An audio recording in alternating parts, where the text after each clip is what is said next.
那我们一切众生的心绪呢，就是我们心的体性呢，都是光明清净的。我们心的体性呢，并没有掺杂任何的烦恼。那这个清净的体性呢，就是所谓的如来藏。那因为有如来藏的缘故呢，我们才会说心自性光明，诸垢皆可成。因为呢，我们心呢是光明的体性，它并不是呢掺杂着烦恼的体性。烦恼的体性呢，它并没有办法和我们的心呢结合在一起。那也因为有如来藏的缘故呢，所以我们是有底气、有依靠的。为什么？因为如来藏的缘故，所以我们去修学佛法，它是能够得到真实的利益，也就是能够帮我们获得解脱以及一切遍智的果位。那所以佛法里面呢，才会不断的强调说，为什么我们要获得暇满人身？因为暇满人身呢，它比如意宝呢还要来得珍贵。当我们去除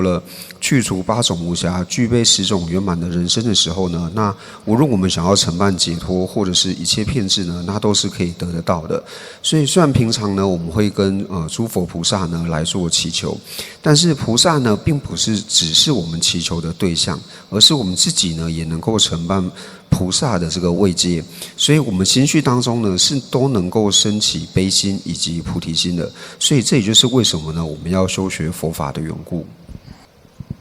那所以呢，我们不可以浪费我们暇满的这个人生，我们要好好的珍惜人生。那珍惜人生最好的方式呢，就是好好修学佛法。那佛法里面呢，我们讲的呢，就是法呢是要清净。那法清净者呢，就是从世尊到现在呢，它的传承都没有任何的间断。那我们是如何从世尊这边得到药师佛的这个传承呢？那就是当时世尊还在世的时候呢，那世尊就是在养霸界，就是我们所讲的广严城。那世尊在广严城的时候呢，那时候有8万比丘，那还有像是诸大菩萨，像是观音、文殊、弥勒等等，那还有无量的这些大乘所化机围绕的时候，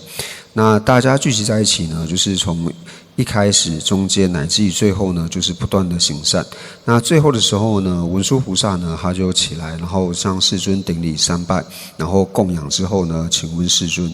那他请问世尊呢，是为了后世呢，就是我们现在浊世的有情。那他就请问说，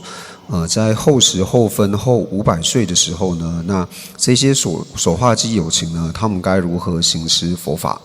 那世尊呢就告诉文殊菩萨说呢，就是那这个时候呢，我们就是要依止呢，就是药师佛，因为药师佛它本身呢具有12种大愿。那药师佛所发的大愿呢，就是希望说众生呢能够净除他们的业障，那一切的所愿呢都能够成办。所以世尊呢就讲到说，如果我们能够如实修持药师佛的法门的话呢，那我们是能够证得不退转位，而且任何所愿呢皆能够成办。那世尊在宣说的时候呢，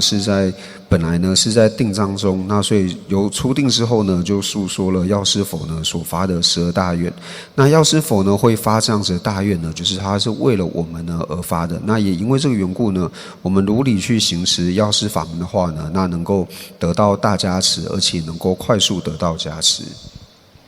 那以西藏来说呢，那对于药师佛的这个法门的行持呢，那从显教方面呢来入手行持药师佛呢，那在很早以前呢就有了。那我们知道说，佛法最早进入西藏的时候呢，是在藏王松赞干布的时候。那在松赞干布的时候呢，他迎请了尼泊尔还有文成公主。那2位公主呢，就是分别建立了大昭寺还有小昭寺。那从此之后呢，佛法才开始慢慢在西藏呢弘扬。那到了后面呢，就是在藏王呢赤松德真的时候呢，那他迎请了，就是从印度迎请了精密论师。那精密论师在到西藏以后呢，他就有请示他的本尊文殊菩萨说，那该如何呢来利益西藏的这些众生？那文殊菩萨呢就带着他呢到了这个药师净土，所以他自己现起了这个药师净土的这个镜像。那在这个时候，一切关于药师法门的修学呢，其实全部都是属于显教的这种修学方式，并不是属于密乘的这种修学方式。而且在此之前，那所有关于药师佛的行持法门呢，那只有皇室的成员呢才能够来做修学。那一般的庶民呢是不晓得有这种药师佛的修行的方法。那这个一直持续到就是琅达玛灭佛之前。那之后呢，就是在后弘期呢，佛法又再度兴盛的时候呢，那才慢慢的呢将药师佛的这个法门呢流传到西藏一般的民间。那无论说当时呢是只有皇室成员才能够修学的时候，或者说之后呢慢慢流传开以后呢，那有很多人就是因为修学药师法的缘故呢，那对于药师佛呢礼敬供养，那好好呢照着显教的药师法门呢，在做修学的时候，那无论说自己生病的时候能够快速的得到治愈，或者说有流行性的这种疫情等等时候呢，那透过药师法门的修学呢，也能够快速的净除疫情。药师佛呢，就是我们有讲到说，仅闻其名能去恶世苦，就是我们仅仅呢听到药师佛的名号呢，它就能够消除我们堕落于三恶趣的这种痛苦。那除了能够净除三恶趣的痛苦之外呢，那会投身到三恶趣的因呢，业和烦恼呢，也能够净除。所以呢，我们知道说修持药师法门呢，它能够避免我们呢堕入于三恶趣。那除此之外呢，即使我们投身到了三恶趣，那只要呢能够意念药师佛的这个名号呢，它也能够帮我们从三恶趣当中脱离出来。所以这些呢，都是药师佛呢他不共的这些殊胜方便。那为什么会有这些殊胜方便呢？最主要就是因为他心绪中的这个大悲加持的缘故，所以呢能够帮助有情呢净除罪障。那除此之外呢，就是药师佛的底下呢有12药叉。那12药叉呢，他们也曾经发愿过，就是任何修学药师法门的这些修行人呢，那他们一定会作为守护，让他们呢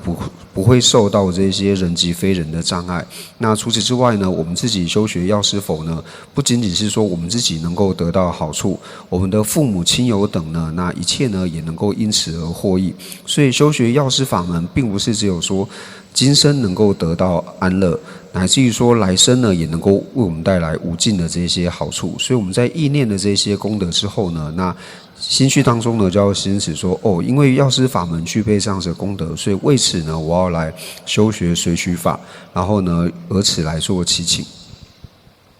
对啊，他，别看着，别看着，按照上面讲的说话。对啊，他，别看着，别看着，按照上面讲的说话。对啊，他，别看着，别看着，按照上面讲的说话。